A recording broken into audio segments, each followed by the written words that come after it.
که څه هم کورنۍ جګړه ختمه شوې خو په ورسوي لا هم کړېږي. د کورنۍ جګړو پر مهال له ګاونډیو ولایتونو را بېځایه شوي دا مهال د مزار ښار په شاوخوا سیمو کې د ژوند له سختو شپو ورځو سره لاس او ګریوان دي. دوی وایي جګړې ختمې شوي خو داسې ځپلي دي چې خپلو اصلي مینو ته د ورګرځېدو او کنډر کورونو بیا رغولو توان نه لري. دغه بېځایه شوي پر حکومت او خیریه بنسټونو غږ کوي چې د ژوند اسانتیاوې ورته برابرې کړي. با تعداد 4 سال شده ما در اینجا گفتند که اول که سابق جنگ بوده، گفتند که دو قسمت ها بمباری بوده. با این تا روز هم شده که با 15 دیسی انگلیس ها گفتند که در وطن و در جای ما خوردگی بیجا شدگی هستیم. ما با کمک نیاز داریم، با سوخت نیاز داریم، با غذای خوراکه نیاز داریم. ولیکن امی هر مسیحی که هست، هر برادری که هست باید فریاد ما مسکینا، غریبا، بیچارا، فقیرا در این سنه ما برسه. با حالت ما را سعی کنه که با چی مشکل روان هستیم، با چی مشکل گرفتار هستیم. ما مکتب کلینیک نیاز داریم که اولادم ما گفتم که در جای رسیدن نمیتونه که نه درس دینی خوانده میتونم، نه مکتب خوانده میتونم. ما در کلینیک هم نیاز داریم، در درسای دینی هم نیاز داریم که گفتم که پیدا بیا یا خیمه گک زده شه و یک معلم یا از خود ما یک کسای دیگه بیا اشتکای ما را درس بده. ما در همه گپ نیاز داریم. خواست ما چی هست؟ اینم خوردنی، پوشیدنی، اینم علوی نداریم، خوردنی نداریم. نه کلینیک نزدیک است، نه مدرسه نزدیک است، هیچ چیز نیست. اینم جا اشتکای ما درس مرس هیچ چیز نیست. همین شیشتگی هستیم. ما میخواهیم که همینجا یک کلینیک نیاز شوه و بچه ها درس بخونه.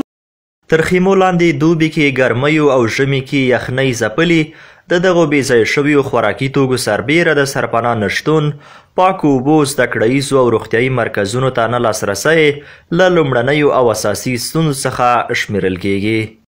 تاجرای ملی ما باید کمک کنه. ما مردم در بدر خاک بسر همینجا خونی که گرمی همینجا پرتو هستم، ما را همکاری کنه. 4 سال 5 سال میشه همینجا هستیم، ما مردم کمک کنه. خداوند کنه که مقصد به ما یاری کنه. امارت اسلامی باید که ما مردم خوش شدیم که امارت اسلامی آمد به ما مردم کمک کنه. قریب این سال 5 سال میشه همینجا در بدر ششته هستم، خونه که گرمی همینجا است. امارت اسلامی خواهش میکنم یعنی همینجا آمدن ما 5 سال میشه جلو خوب بوده، یک کم پیش کمک بوده. 1 سال میشه که ما چیزی ندیدیم. ورته مهال د بلخ کډوالو بیرته راستنېدونکو چارو ریاست مسؤلین بیا کورني بېځایه شویو ته د هر ډول سهولتونو پر برابرېدو خبر ورکوي. وایي دوی لپاره یې پنډغالۍ ځانګړي کړي او راتلونکو کې هم د ستونزو حل لپاره له یو شمېر مؤسسو سره خبرې کړي چې هغه به هم حل شي. د ګاونډي ولایتو چې کوم مهاجر راغلي بېځایه سوي دي تر ډیره د پورې موږ د اکثره تر خپلو ولایتو پورې رسولي دي د همکارو مؤسسو په مرسته باندې.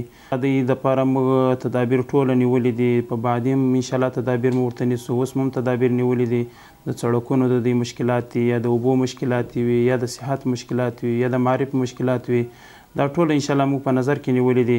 او دې دپاره د دغه بېځایه سویو دپاره که څوک سرپناه ونه لري، مشکلات ولري، د هغو دپاره هم انشاءالله امارت اسلامي ټولو دپاره تصمیم نیولی ده.